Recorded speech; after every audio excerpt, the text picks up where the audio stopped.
बिल्कुल, अब आगे बढ़ेंगे। एक और बड़ी खबर आपको बताएंगे। देश के बढ़ते कद से जुड़ी है लोगों की आकांक्षाएं। दरअसल राजनाथ सिंह ने यह कहा है कि प्रधानमंत्री मोदी भारत को ले जाएंगे और आगे। बिहार में मिलेगी एक तरफा जीत, रक्षा मंत्री की तरफ से यह आश्वासन दिया जा रहा है। दक्षिण राज्यों में 2019 से बेहतर प्रदर्शन होगा, ये राजनाथ सिंह कह रहे हैं। बंगाल में जीतेंगे 1.5 गुना सीटें, ये भी उनकी तरफ से कहा गया। दरअसल एक कार्यक्रम में पहुंचे हुए थे राजनाथ सिंह और इस दौरान मीडिया से बात करते हुए उन्होंने इन तमाम बड़ी बातें कही, क्योंकि अब चुनाव बहुत नजदीक है और ऐसे में हर पार्टी आश्वस्त नजर आ रही है। जागरण के हवाले से ये खबर आपको बता रहे हैं। उन्होंने कहा कि बिहार में भी हम एक तरफा जीत हासिल करने वाले हैं। बात अगर हम साउथ की करें तो वहां पर 2019 से हमारा बेहतर प्रदर्शन होगा। बंगाल की बात करें तो उन्होंने कहा कि बंगाल में हम 27 सीटें जीतेंगे। तो कुल मिलाकर हर राज्य को लेकर कैसे बीजेपी या राजनाथ सिंह कहें कि आश्वस्त नजर आ रहे हैं। उन्होंने कहा कि प्रधानमंत्री मोदी भारत को विकास के मामले में और भी ज्यादा आगे ले जाएंगे और एक तरफा जीत जो कि इस बार बीजेपी को मिलने वाली है। ये तमाम बड़ी बातों का जिक्र करते हुए राजनाथ सिंह नजर आए। बढ़ते खबरों में आगे देखिए, 44% दागी और 25% अरबपति। और महिला की अगर बात करें तो महिला प्रतिनिधित्व सिर्फ 15%।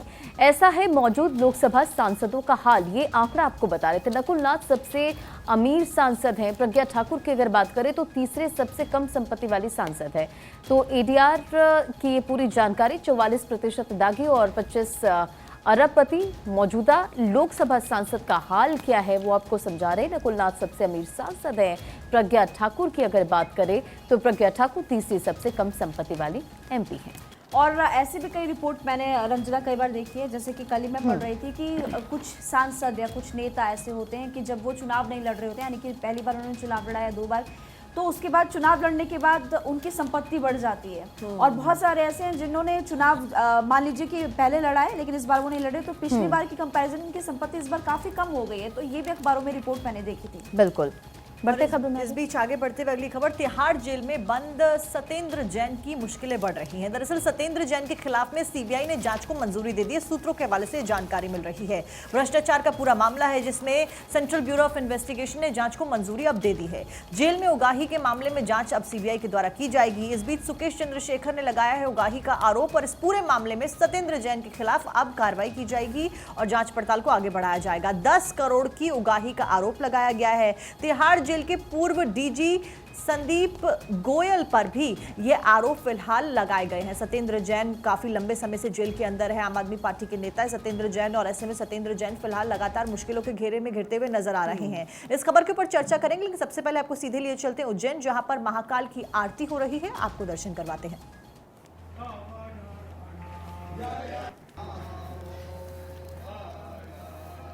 तो ये देखिए तस्वीर आपकी टीवी स्क्रीन पर, बाबा महाकाल की आरती करते हुए। दरअसल आज रंग पंचमी है। अगर बात मध्य प्रदेश की करें तो 5 दिन तक ये होली का त्योहार चलता है और सबसे ज्यादा धूम अगर होली से भी ज्यादा हम बात करें तो रंग पंचमी के दिन देखने को मिलती है। हालांकि आपको याद होगा होली के दिन बड़ा हादसा यहां पर हो गया था गर्भगृह में। गुलाल की वजह से यहां पर आग लग गई थी। लेकिन ये तस्वीर आपकी टीवी स्क्रीन पर भस्म आरती हो चुकी है, रिकॉर्डेड तस्वीर। हालांकि आपको हम ये दिखा रहे हैं सुबह सुबह भस्म आरती हो गई और अब श्रृंगार आरती का समय 7 बजे से दरअसल होता है। श्रृंगार आरती के बाद उनको भगवान महाकाल का श्रृंगार कराया जाएगा और उसके बाद तस्वीर आपकी टीवी स्क्रीन पर है। आज का दिन रंग पंचमी का दिन होता है तो बाबा को आज रंग अर्पित किया जाएगा। अबीर गुलाल आज भी बाबा को अर्पित किया जाएगा। तो ये बड़ी जानकारी तस्वीर आपकी टीवी स्क्रीन पर लगातार आपको दिखा रहे हैं। अगर बात करें इंदौर की, इंदौर उज्जैन ये वो इलाके हैं जहां पर रंग पंचमी की आपको धूम देखने को मिलेगी। पूरी बड़ी यात्रा निकलती है, टोली निकलती है, जिसमें आज सीएम मोहन यादव भी शामिल होने वाले हैं अगर हम बात करें तो, क्योंकि रंग पंचमी का त्यौहार बहुत खास मध्य प्रदेश में माना जाता है और ऐसे में बाबा महाकाल को भी आज अबीर गुलाल अर्पित किया जाएगा।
तो महाकाल उज्जैन से आपने लाइव तस्वीरें फिलहाल देखी और सुबह के समय हम आपको रामलला की आरती भी दिखाती है। अभी हमने आपको उज्जैन से तस्वीरें दिखाई। आगे बढ़ते और बात मौसम की करेंगे, क्योंकि पहाड़ों पर मौसम ने बदल दी है करवट। मौसम ने एक बार फिर से अपना रुख बदला। मनाली में जबरदस्त बर्फबारी हो रही है। ऊंचाई वाली चोटियों की तस्वीरें फिलहाल आपको दिखा रहे हैं। मैदानी जो मनाली का इलाका है वहाँ पर फिलहाल अभी स्नोफॉल नहीं हो रहा है, लेकिन ये जो तस्वीरें आप देख पा रहे हैं वो मनाली की ऊपरी इलाकों की तस्वीरें। आप देखिए सफ़ेद नक्काशी बर्फ की, चारों तरफ आपको बर्फ ही बर्फ नजर आएगी। अटल रोहतांग टनल और इसके आसपास के जो इलाके हैं, सबसे बड़ी बात कि यहाँ पर स्नोफॉल इस वक्त हो रहा है और यही वजह है कि पर्यटक लगातार यहाँ पर पहुँच भी रहे हैं।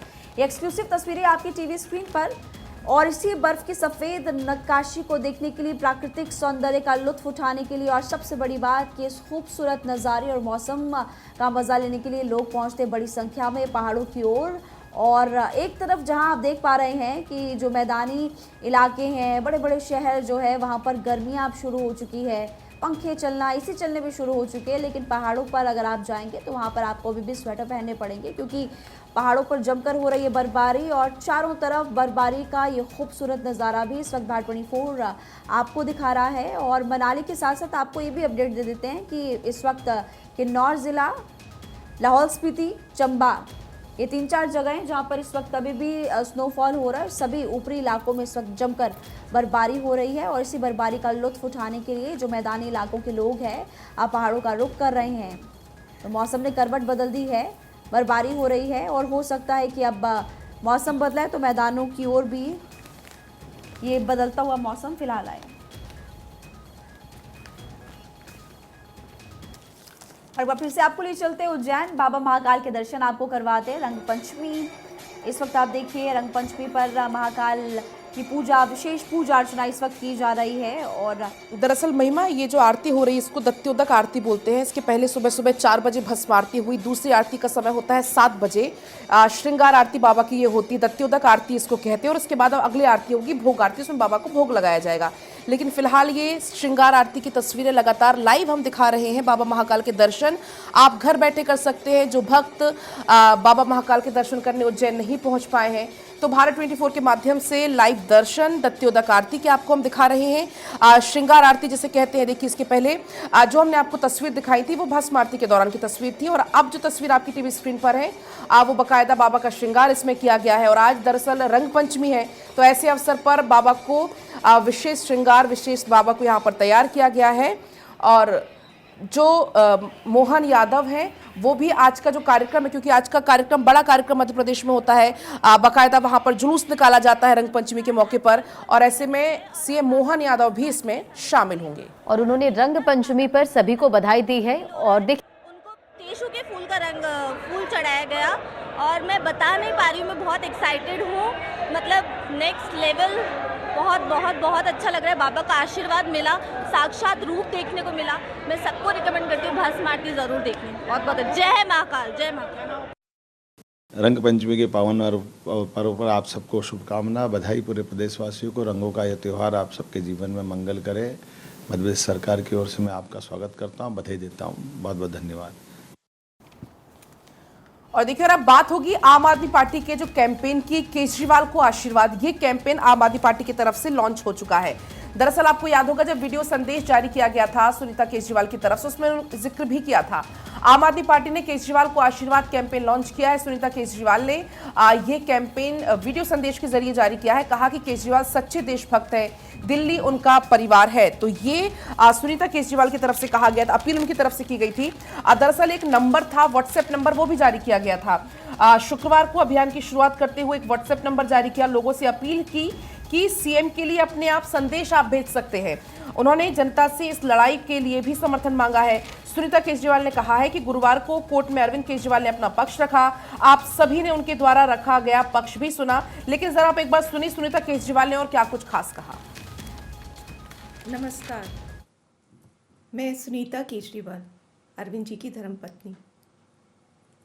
कल कोर्ट में अरविंद जी ने अपना पक्ष रखा, आप सबने सुना तो होगा। अगर नहीं सुना है तो एक बार प्लीज़ उसको ज़रूर सुनिए। जो कुछ कोर्ट के सामने उन्होंने बोला उसके लिए बहुत हिम्मत चाहिए। सच्चे देशभक्त हैं वे। बिल्कुल ऐसे ही हमारे स्वतंत्रता सेनानी अंग्रेजों की तानाशाही से लड़ते थे। पिछले 30 साल से मैं उनके साथ हूं। देशभक्ति उनके रोम रोम में बसी है। अरविंद जी ने देश की सबसे ताकतवर, भ्रष्टाचारी और तानाशाही ताकतों को ललकारा है। आपने अरविंद जी को अपना भाई, अपना बेटा कहा है। क्या इस लड़ाई में आप अपने भाई, अपने बेटे का साथ नहीं देंगे? मुझे पूरा विश्वास है कि हम सब साथ मिलकर यह लड़ाई लड़ेंगे। मैं आपको एक व्हाट्सएप नंबर दे रही हूँ। व्हाट्सएप नंबर है 8297324624। फिर से 8297324624। आज से हम एक अभियान शुरू कर रहे हैं जिसका नाम है केजरीवाल को आशीर्वाद।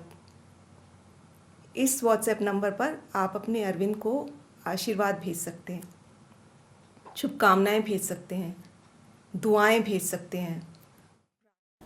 तो देखिए, सुनीता केजरीवाल को सुन रहे थे आप, और तमाम अखबारों में भी इसका जिक्र। केजरीवाल को समर्थन के लिए पत्नी का अभियान शुरू है। अब बढ़ते खबरों में आगे। अरविंद केजरीवाल से ईडी ने 3 घंटे पूछताछ की है। सूत्रों के हवाले से जानकारी, गोवा चुनाव में 45 करोड़ खर्च को लेकर ये सवाल जवाब किया गया है। केजरीवाल खर्च का नहीं दे रहे हैं सही जवाब, और जल्द मंगूटा शरद रेड्डी से आमना सामना कराएगी ईडी। तो देखिए, लगातार ईडी का शिकंजा कसता हुआ नजर आ रहा है, और अपडेट भी आपको दे रहे कि किस तरह से लगातार ईडी पूछताछ कर रही है। हालांकि केजरीवाल को फिलहाल कहीं से कोई राहत मिलती हुई नजर नहीं आ रही है, लेकिन एक तरफ व्हाट्सएप पर भेजे केजरीवाल को आशीर्वाद, ये सुनीता केजरीवाल यानी कि जो अरविंद केजरीवाल की पत्नी है, उन्होंने इस अभियान की शुरुआत करती है और जनता से समर्थन मांगा है। बात करें ईडी की कार्रवाई को, तो सूत्रों के हवाले से जानकारी सामने आई है कि केजरीवाल से इस पूरे मामले में, शराब नीति मामले में 3 घंटे पूछताछ हुई है, और गोवा चुनाव में 45 करोड़ के पैसे को लेकर पूछताछ इसमें की गई है। मंगूटा शरद रेड्डी से आमना सामना कराएगी ईडी। और इस बीच आगे बढ़ते हुए आपको ये भी बता दें कि केजरीवाल की गिरफ्तारी पर उपराष्ट्रपति ने क्या कुछ कहा। दरअसल उनके द्वारा कहा गया कि न्यायपालिका की ताकत बरकरार है।